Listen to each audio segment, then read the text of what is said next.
You already know where I'm going with this. Shout out to everybody. You knew this was coming. Vibe with me for a second. Shout out to Mr. HMST.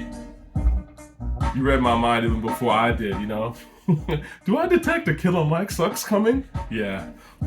It's gotta come. I don't know why Killer Mike so blow. Average in this shit. Okay, let me just explain first and foremost what my sucks videos are about. I critique an artist, I give my unfiltered hip-hop opinion, okay? It's not personal. I don't know Killer Mike, I don't know any of these artists personally, and the truth of the matter is that it's just art, okay? As I look at my notes here, it's just art. If somebody was to criticize, I've made short films, or, you know, as I continue to rise in this business, if someone says, hey, this film you made sucks, this animation you made is trash, that's your opinion. You're welcome to have that opinion, even if it's in public. I ain't gonna be mad at you. So it's just the nature of the game. I mean, I think that ultimately, if you're coming at it from an artistic perspective and you give like an honest opinion, I'm gonna respect it. Right now, if you take shots at me personally as an individual, obviously that's a no-go, right? Now, you know, someone is gonna say, "Yo, you's a hater." All right, man. You know, it's all good. I mean, if you want to consider me a hater, but I will say this though. I think deep down you feel me. A lot of times when I make these videos, I get people in the comments who say, you don't know what you're talking about. But deep down, they're responding because I hit a nerve. And you know how I know that user hater thing is not going to work no more as it used to work? Because of Katt Williams.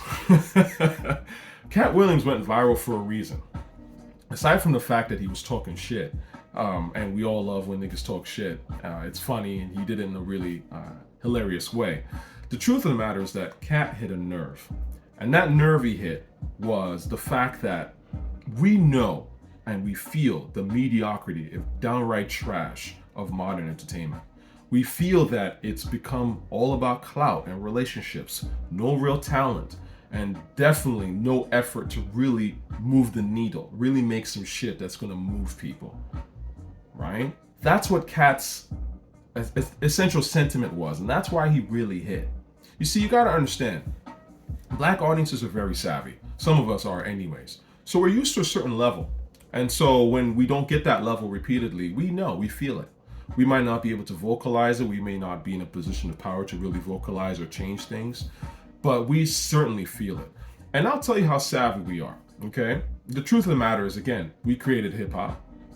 That's some savvy shit, okay? Hip hop is one of the most savviest music creations of all time, right? The amount of stuff you got to mix together just to make a hip hop record, just the science of making beats to begin with, the technology, the curation, all that stuff, right? How when hip hop started, people were borrowing, power from lampposts and all that kind of shit. Like that's some, get electrician shit. Like that is savvy, okay? The style, everything, okay? The rhyming, the things that people were saying, right? Storytelling. So we're used to savvy shit, right?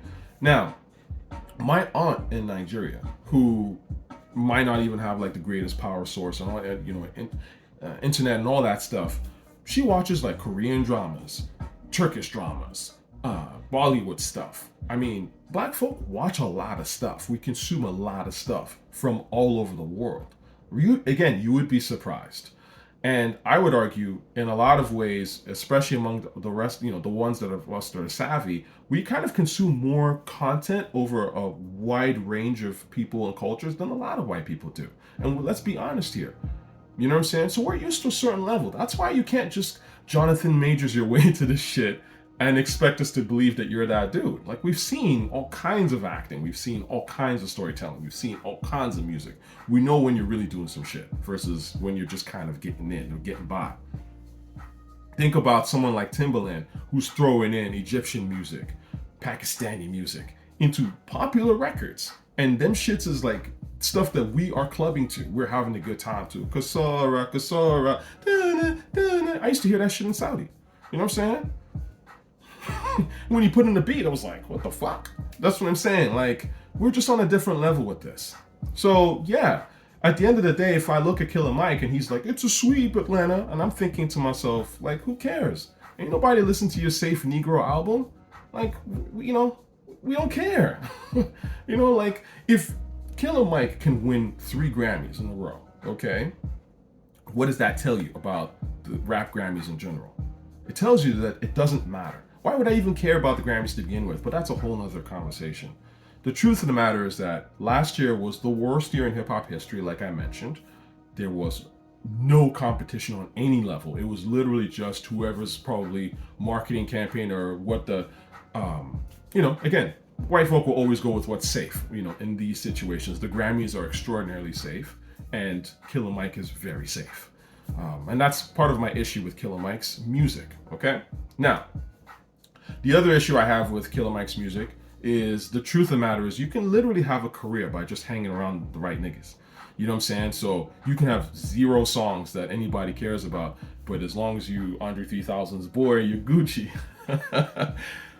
By the way, let me just say this. I don't know but one Killer Mike record. And I had to actually, to remember that he had this one song, I had to go back and try to listen to some older of his shit and try to figure out. Guys dropped 10 albums. Not one of them are tracks that people play on the regular that you would hear. So I was sitting there thinking damn, does this dude really have 0 songs worth hearing that, made it into hip hop consciousness in a sense? And then I remembered that I believe it's either his first or his second single called A.D.I.D.A.S, right? All Day I Dream of Sex, which was not a big hit by any stretch. But I do remember once I played it, I was like, oh my God, I haven't heard this in 20 years, but I did like this beat, you know what I'm saying? And it starts off with Big Boy rapping. It's a Big Boy record ultimately, and Big Boy kills him on his own record. So what is this shit? By the way, if you look it up, that song got mentioned in some sort of payola scandal. Now, not to say that that's the only song that payola has ever existed for. Payola is literally industry standard shit. I had a conversation with one of my boys about this who worked in the music business, and we were literally talking about, he's really worked in the music business, and he was really talking about payola is literally just, in the rap anyway, is just standard shit. It's just standard. Here's, you got the new record, slide a couple stacks. And then, when things change, then it's oh, let's get you a free trip to this, some bottles, some girls, whatever. It's literally standard. It happened to some of your favorite rap records. It is what it is. We just care about the music ultimately, right? So anyway, let's talk about Killer Mike. The thing for me, again, I have a lot of issues with Killer Mike's music personally, but they're really basic. I don't like his voice. His voice to me is, he's not nimble enough on the beat.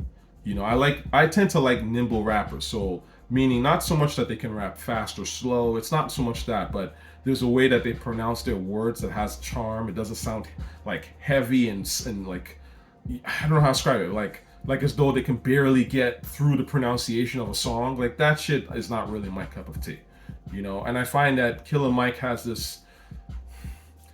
There's a delivery that he's not nimble enough on a track for me to really get into it. And of course, the actual tone of his voice is boring, right? There's not much charisma or energy in that shit.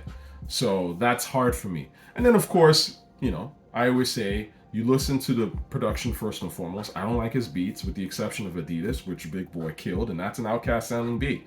I don't really know what Killer Mike's soundscape is. Every rapper needs a soundscape. Every great rapper has a soundscape. They have a certain thing. Nas is the projects, okay? New York inner city, communal living, dark, but sort of in a dark, relaxed, meditative way. That's Nas's sound, right? Everyone needs a soundscape. I'm not sure what Killer Mike's soundscape is, other than him being from Atlanta and being from the South. And so he maybe throws in the church choir, oh, Master Lord, and all that shit. But there's nothing special about that. What's his take on it? You know what I mean? I tried to listen to some of his music on the Michael album. I had tried to get through 1 or 2 songs, maybe 2 months ago or a month ago. And again, I didn't even know this dude had an album until, funny enough, I think it was B.Dot or somebody who, I don't care about B.Dot's opinion, I'm gonna be honest with you, but the fact of the matter is that I think he was probably like the first to launch best albums of the year, like kind of review, or at least a list. And so I was like, let me just check out like this list, whatever. And I saw Michael, and I think he put Michael number one, and I was like, Killer Mike has an album? Like, it's called Michael? Like, really? This is the best album you've heard this year or whatever? And so obviously I try to listen to Down by Law, which I was like, this is terrible. So a couple of things right away that I don't like about Down by Law.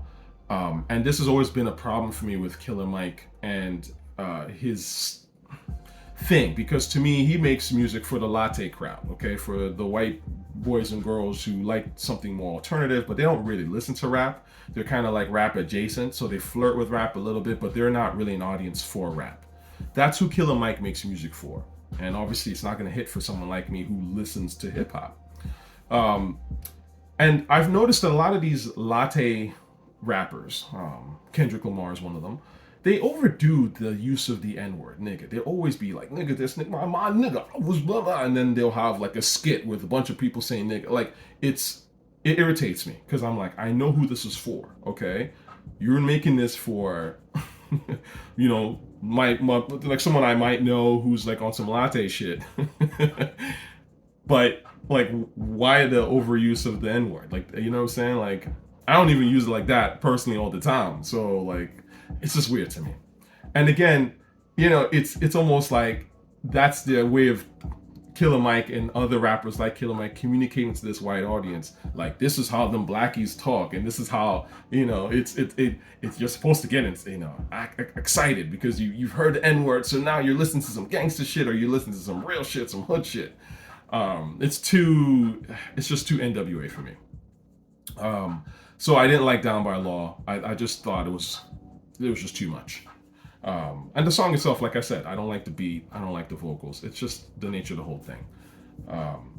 And then I tried to listen to Shed Tears. So Shed Tears starts off with like a quote from The Spook Who Sat by the Door, which is a film that I actually unfortunately have not seen. At some point I'll get around to it. But I do think the quote is funny because it starts off with someone quoting about how you're so eager to please the white man. And I was like, God, this sounds like Killer Mike.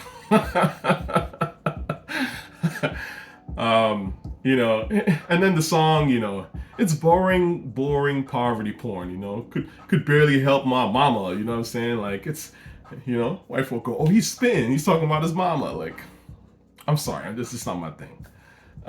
There's another track on this album, Run.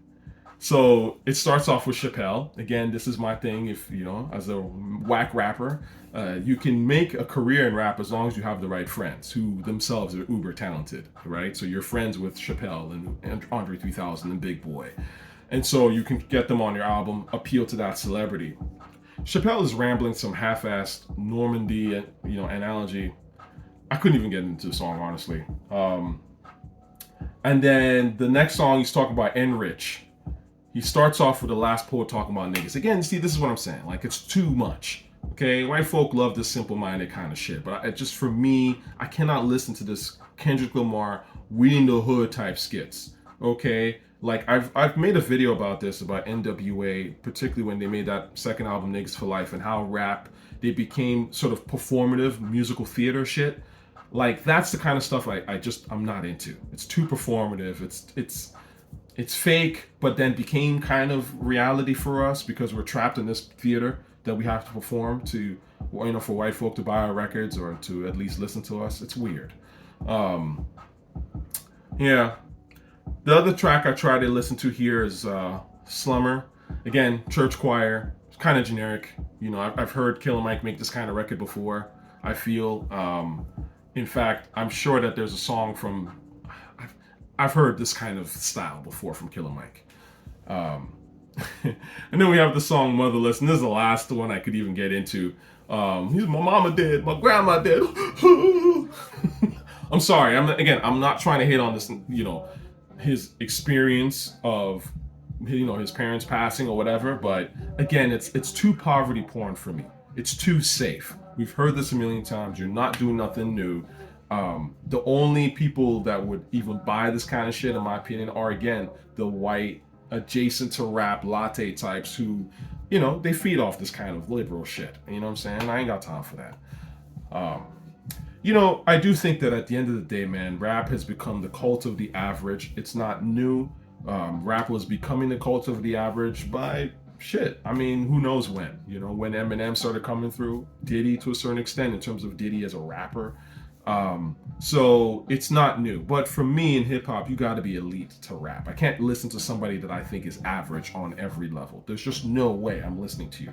I don't care what your opinion is because you don't have an opinion on everything. Your opinion is borrowed from elite niggas. So I'm just going to go listen to elite niggas. Your style, your thoughts, they're all borrowed from elite niggas. Even when Killer Mike got on stage and was like, Atlanta, he's talking all that shit. It's a sweep. You got the sense that he was channeling Andre 3000. Like the South got something to say type shit, right? Again, that's 3000. He's an elite rapper. So he comes up with stuff original off the top of his dome. I don't need to listen to Killer Mike, the watered down version of that shit. You know what I mean? At the end of the day, man, something about you musically has to be great overall. The bare minimum is that you have to have a good voice and you have to have a good beat. That's the bare minimum to me. You don't even necessarily have to have the rhymes or talk about anything, but if you don't have a good voice and in a way to ride that beat, obviously, if you don't have a good voice and you can't ride a beat, and you don't have a good beat, like, you shouldn't even be in the game on any level. Sadly, we have literally, the game is filled with people like this right now, and that's the big difference. But my point is that you got to have the bare minimum, and Killer Mike to me does not meet the bare minimum. Now, what makes a great voice? Obviously, it just sounds good, right? It has some sort of charisma, it draws you in. You want to hear more. There's an addictive quality to it. And again, people hate. It's interesting because when I first heard A$AP Rocky, the voice stuck out to me. The beat stuck out to me. Obviously, especially when I heard bass. When the bass came out, I was like, this is some different shit, right? You gotta have something, right? People will hate on Carti. Carti has a good voice. Carti has great beats. That self-titled has some great shit on it. Again, he ain't saying nothing all that crazy. But you know what's funny? If you go back to all that mumble shit and what he's actually saying, lyrically, self-titled has better rhymes for mumble rappers than all those other mumble rappers. I kid you not. That's the whole point. It's always interesting to me how people will say, oh, this person just, all he has is great beats. But if you really look at a lot of these rappers that have great beats, they tend to also have, in general, good voices, and they tend to be also low-key saying some shit. You know what I'm saying? Like, people, they may not be presenting themselves in Coogee rap fashion, but that doesn't mean that they're not saying something, at least on some level. So, long story short, not a fan. Again, nothing personal. I just never got into the dude's music. And frankly, I don't think anybody got into his music, really. Because I know dudes in the South. I know people in Atlanta, all that stuff. We don't listen to Killer Mike. I've never been out in any of these regions and someone was like, yo, throw that Killer Mike on. I'm gonna be honest with you, man. So if you're out here winning Grammys and sweeping, it's cool, but at the end of the day, hip hoppers don't listen to that stuff. In hip hop, we know who's really that guy. Why do you think Donald Glover is out here trying to imitate 21 Savage in 2024 or 2023? Because 21 Savage was that guy at one point, right? I'm not saying that 21 Savage is the greatest rapper ever, but you knew when 21 Savage came out that he came out with some different shit, right? You could hear it, the voice, the beat, the way that he was rhyming on that noon Metro, that colder, like, soundscapier Metro, when Metro was just sort of transitioning and changing his sound up and really becoming Metro, right? So again, the dudes that do some shit that people actually give a shit about, we know who they are. And we know the people that are just kind of along for the ride. They have the right relationships, they market it the right way, and in the weak year, they squeeze in. That's cool, but you're not gonna convince me that shit's worth listening to. That's for damn sure. Get away.